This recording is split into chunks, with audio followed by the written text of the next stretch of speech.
Saram sir, Sainam. it's an honor to actually sit in front of you.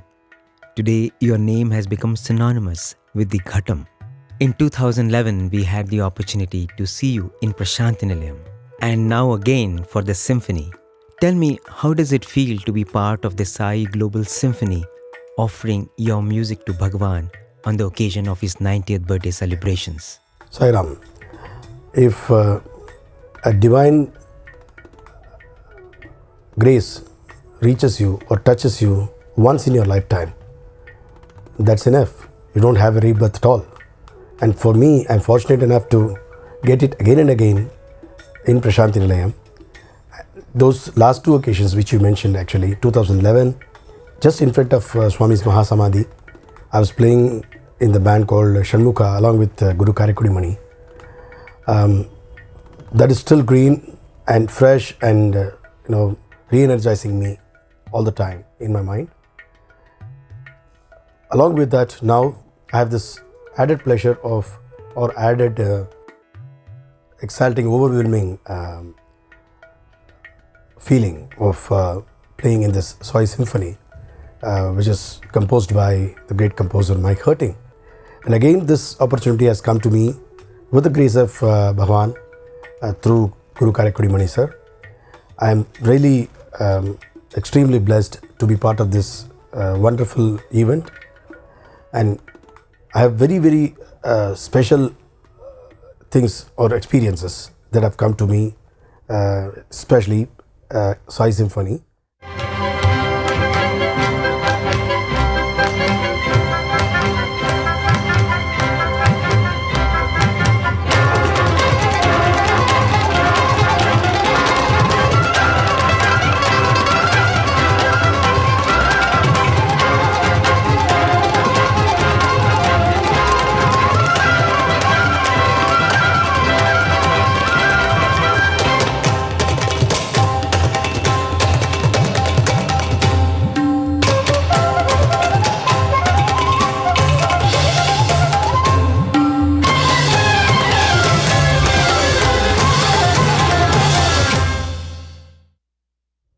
Let me tell you, let me start with the atmosphere I feel.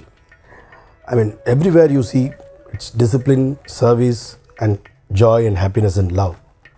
So this atmosphere, I don't think you get it in any other part of the world at any point of time. So once somebody mentions Sai, the next word you would remember is love. And immediately the next word you remember is service and selfless service. And I have always been meeting people coming from different backgrounds, especially with very, very affluent background. I won't say common people, because if common person gets into service or keeps quiet or be disciplined, it's fine. An affluent person can afford to live in his own style. But in front of Swami, he becomes very, very ordinary person. And he becomes one in the common man and puts himself into all kinds of ordeals to serve. Especially this time, there was heavy rains in Puttaparthi during Baba's birthday. And I saw stinkingly rich people, I would say, going down to earth position and helping us out and serving the devotees, which is very special. So when you mention Baba's name, it's love and affection and service, first thing, for which he had been living. He had lived, he had preached, and he is still guiding us. The second thing of this Sai Symphony is they have collected musicians from more than 30 countries, I believe, all around Europe, including India now. All good performing eminent musicians they have brought together to make the orchestra. And the music which Mike Herting composed has a balanced effect of opportunities for every soloist, percussion, interludes, and he has very strangely combined African drumming and Indian drumming, which is being received in a very, very overwhelmed way by the audience. Guru Karakudi has composed fresh and energetic rhythmic patterns to play throughout all through the 5 movements of the symphony. And we set aside many of our routines and we sat through for many days, I would say, especially the percussion team, against all odds like raining, Diwali and all other external attractions or distractions. We set aside them and we sat through in different places, spent hours in composing, practicing and perfecting what we wanted to achieve. And the result was amazing. The whole world saw how the percussion performance was very well received. This is on a personal, on a selfish note, I would say. But as a member of the audience, I can say that the percussion is what added so much energy, so much vitality, so much of vibration to that whole performance. Absolutely. And Mani sir, with whom I have been working for almost 25 years now, he has this point. There should not be any wastage in your performance. And the audience are not there waiting to see your practicing sessions or your thinking process. So don't keep time for thinking or practicing or repeating and choosing the right phrase. Be ready with everything and give it in the right proportion, right format. So it instantly catches on the audience. Like a film performer, like a movie. The movie is taken they take so much time to make a movie, and after the editing, after the re-recording, everything is over. You get the best performance. Yes. Instantly. And that is what is appreciated. If any audience is allowed to go through the entire filmmaking session, you would never find it interesting. And if a movie comes out without editing, nobody would watch. Yes. So this is the idea. The performance should be perfected and made instant. And this principle we always carry whenever we perform together, and even in Sai Symphony, that was the catching. But the most interesting thing was the coordination between the orchestra and the Indian percussion, because we are doing very complex ideas of Indian style. Right. And they are going by the score. And in between us is the conductor, who has to balance, who has to understand what we do, and who has to also lead them to what we do. But there was absolute cooperation we enjoy.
So, is it the first time that you are performing along with an African drummer? You had No, no. somebody say. I have been performing with African drummers quite a lot.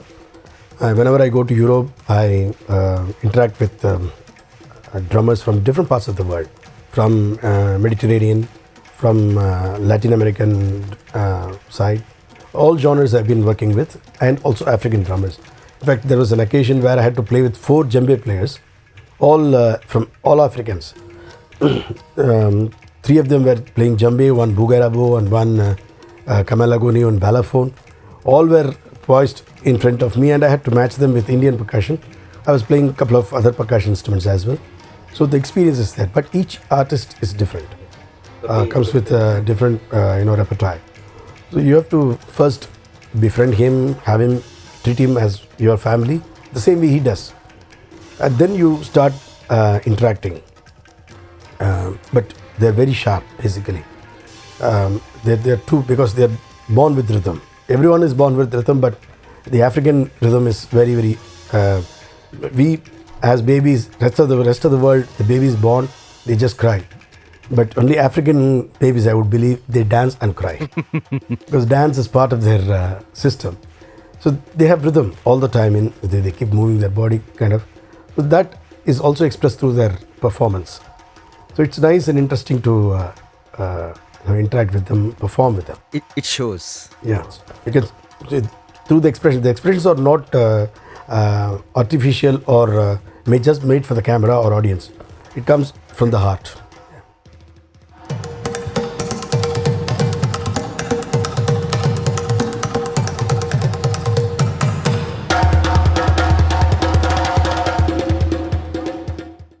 Can I ask you, what is your take on where does music and spirituality meet? Is every musician spiritual? Is it necessary for every musician to be spiritual? Are there musicians who are not spiritual yet achieved so much? So, what are your thoughts on music and spirituality? I would very simply put it, spirituality adds life to a person's music. A person need not be spiritual but still be a musician. But for a keen observer, he can see there is life in a musician who is spiritual, and there is no real life in a performance of a musician who does not believe in spirituality. I mean, there are people who may contradict with my statement, because in the way I have been taught, the way I have been groomed, and the way I have experienced, I would say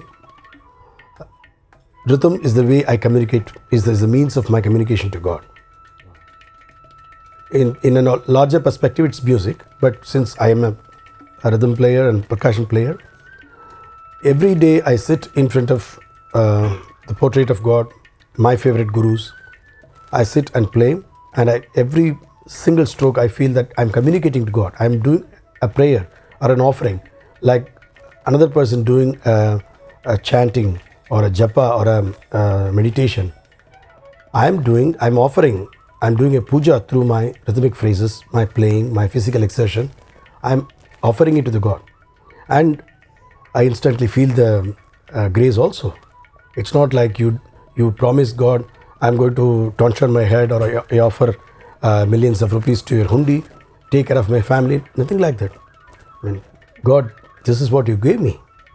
You chose me among millions of people as a special person to become a talented Ghatam player. I don't know why you chose me, but you chose me and gave me this talent. I don't have anything else. Whatever I have, I can give you, but it's all again have come from you. I mean, we think that we offer him money. Where did we get the money from? If you offer Naivedya to him, it's a food he has given us. Prasadam that we offer it back to him. We offer it back to him. Correct. That's the thing. So, whatever knowledge and talent he has given us, we are offering back to him. And I would go further to say that it's my sins, it's my mistakes, it's my ego, which is also my offering to you. I don't have control over my ego, or I don't have control over my desires. Probably this also let me give it to you. If it gets drained, fine. So these are all part of my musical career also. So the gurus tell you, you have to be a perfect musician with all the hard work, perfecting yourself, aesthetics, add aesthetics to it, and be the top class performer. I mean, keep growing as much as a musician. Then things come to you automatically. You don't have to desire some Puraskar for you, some award for you, some opportunity for you, and big money, small money. Don't bother about all these things. If at all you are bothered, let it be temporary, momentary. And immediately you should realize, see, after all, you're a musician because of him. This opportunity because of him. This money is also because of him. This fame is also because of him. Then why do you have this anxiety? This is how our gurus have trained us. So the excessive desires I have, I don't want to have them. Offer it to God. And excessive ego, like once somebody comes and tells you, amazing performance, what an artist you are. Then even if you say humbly, oh, it's all His grace, I'm too small a person. At least one iota of ego comes, I would have really touched His heart with my playing. That's the reason I'm here today, So that is the first entry of ego into your mind. Everybody is egoistic. Every artist is really egoistic, including me. But the best thing you can keep a control of it is to offer it back to God. God, you gave me this talent. Now the ego is also bothering me. Please take it away. So spirituality helps a musician to grow up, to add knowledge, to add to his wisdom. At the same time, it also relieves him of his desires and ego, if he is spiritual. Otherwise, the other thing happens. Well, I played, I'm getting paid.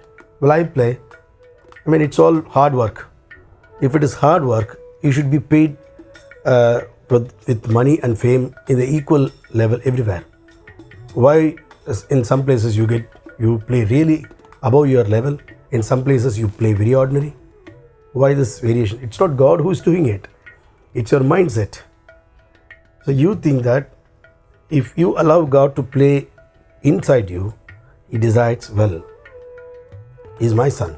I'll take care of him. He takes care. So spirituality can never be separated from a musician's system, I would say. For the growth, you definitely require it.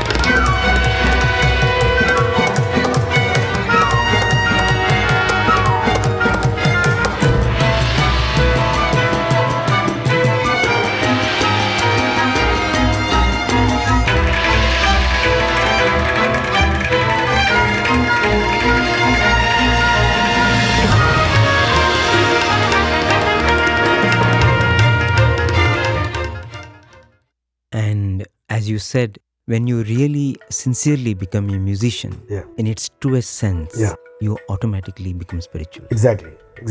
And you do not know where this knowledge and wisdom is coming from. Okay, whatever you have learnt, you know, this is what I have got from this teacher, that teacher, fine. But are you not playing something beyond that? Are you not experiencing something beyond that? With a tone, with some particular phrase, with some particular composition of yours? And when you close your eyes and think of that composition or your the particular tone which you are producing, well, whatever be the experience and knowledge gained from outside, there is some kind of inner elevation that's going on. What is it? So unless this spiritual act that is happening inside you is in currency or is in motion, such a feeling cannot happen. You become somebody who does this helping work in a big store. You know, the boy's job is only to 1 kilo of jaggery. Okay, he packs and gives it. Mechanical. He neither knows the taste of the jaggery nor knows the taste of money. He's just in between. For him, a jaggery as well as a stone is same. As you said, if life has to come into it, if inspiration has to come into it, it has to come from the soul. From the soul. Spirituality concerns the soul. Absolutely.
what is your connection with Swami? Very beautiful question. I would say nobody is disconnected with Swami.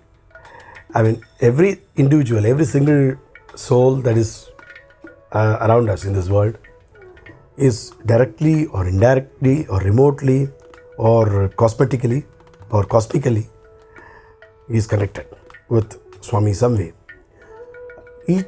Swami decides the duration of his reaching him, or the distance and duration of the time taken to reach Swami in his human form or the spiritual form. So if somebody would have been born and dead before even meeting Swami in person, but Swami would have touched him spiritually, through his spirit at some point of time. So this has happened to me probably even before even I started walking or talking, because many of my family members have been devotees of Swami. Devotees in the sense, they're regular visitors, and many meetings have happened. They've been doing bhajans at home and all that. Well, I was not into it, frankly, because I'm a polio affected person right from my 2.5 years old. I was spending most of my time in physiotherapy and hospitals. My mother was taking care of me all the time, praying just in general. And I was into school, I was learning music. So whatever basic prayers I put into, I was doing. But miracle happens in the form of directions as well, So my neighbors who are conducting regular Sai bhajans invited me to play with them. Play in their bhajans. So that was when I started getting to know about Swami. And then my classmate, who also invited to his house, then he said, you see, there are a lot of miracles that have happened in my place. So I was developing curiosity first. That was the beginning stage. This was 20-30 years ago, or? And I was in my boyhood. Okay. Now I'm going to be 50 next year. Mm-hmm. When I was 10, 12, so many years back. And when I started performing concerts, that was when, God came to, bestow upon you the blessings of, and bestow upon you the opportunities to meet this divine aura. So there were a couple of musicians who said, we are going to perform in Whitefield. Would you like to? That was great. And then they said, we are going to perform in Bangalore, where Swami is going to be he's going to come and grace and bless you. That was a national program of music organized by somebody. And as we were performing, after 15 minutes, Swami entered. And it was, was it destined or no? I do not know. I was thinking that, I was feeling that he was entering just looking at me and sitting in the front row and just looking at my Ghatam and me. Maybe everybody has the same feeling, but I had it. And then the next opportunity comes. You have to come to Puttaparthi and play in front of Baba. But then that was with Kadri Gopalnath, who took me along with him, with me, my brother, my guru teacher, Guru T V Gopalakrishnan sir. He played on the mridangam. So Baba was smiling and enjoying everything.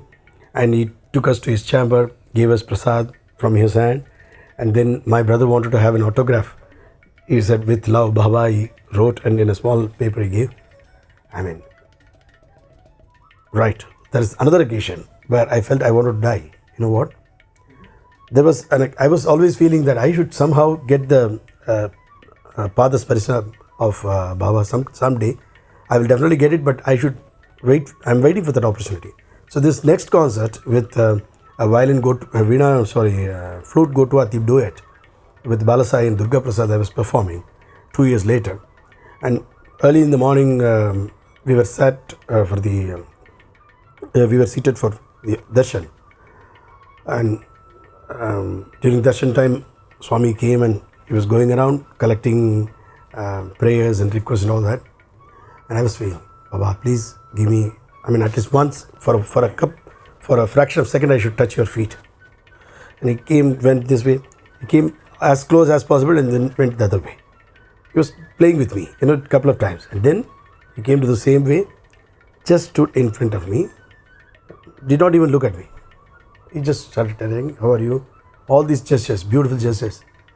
So I was doing that. Suddenly I felt, my God, Baba is standing just, within the next moment, I just grabbed his feet. I was doing that. And devotees next to me, hey, don't do that, don't do that. He was like, at that moment, he looked down upon and did not look at me. He said, keep quiet. Okay. That's it.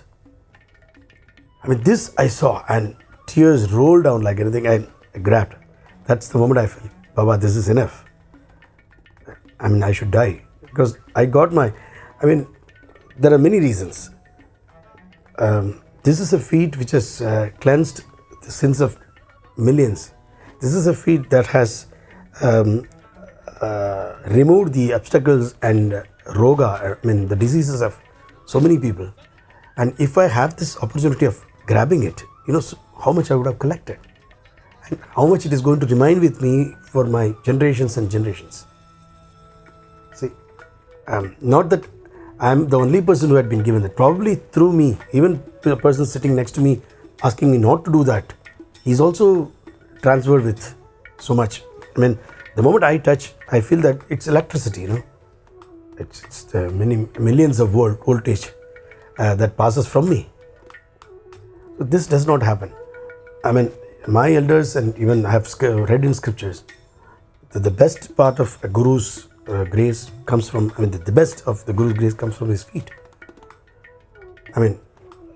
Guru himself tells you when is the time. I've heard a story that Ramakrishna Paramahamsa, at the end of his life, when he was going to die, he called Vivekananda and put his feet on his head. And that's the moment when all the the divinity got passed on to Vivekananda. So this is not an easy thing to get. So that was the greatest experience, I would say. And then I had the opportunity of having his darshan from very far away places, distances. And after Baba had his, the Mahasamadhi, invitation came to play in front of him. We were thinking that even in Kulwant Hall there will be some stage put up and audience around you. Never imagined that you are sitting just few feet away from, in front of Mahasamadhi and you are playing. Amazing. Even the other day I was telling Radio Sai people who were recollecting that experience of concert, Shanmuka concert. I was telling them, not all concerts turn out to be a very, very great experience. And for us, everything is an experience.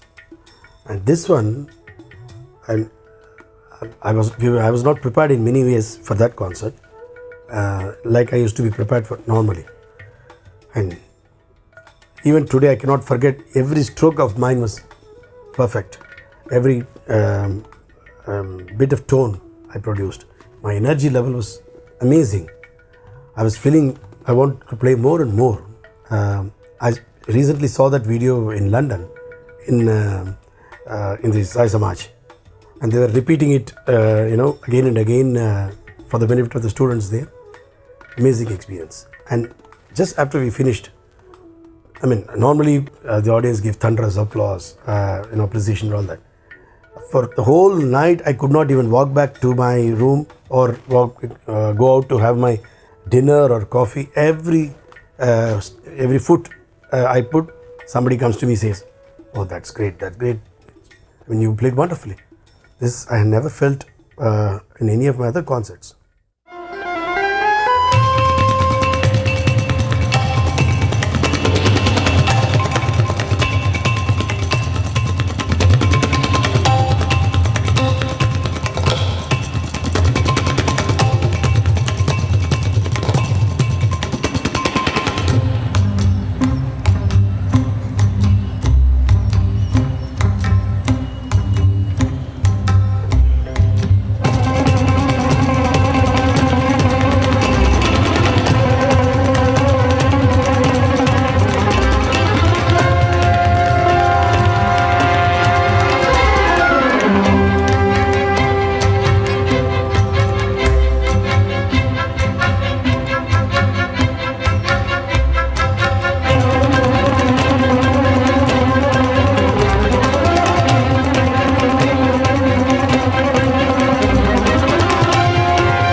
coming back to Sai Symphony, I should mention the choir, the students of the institution, Sai institution. Right.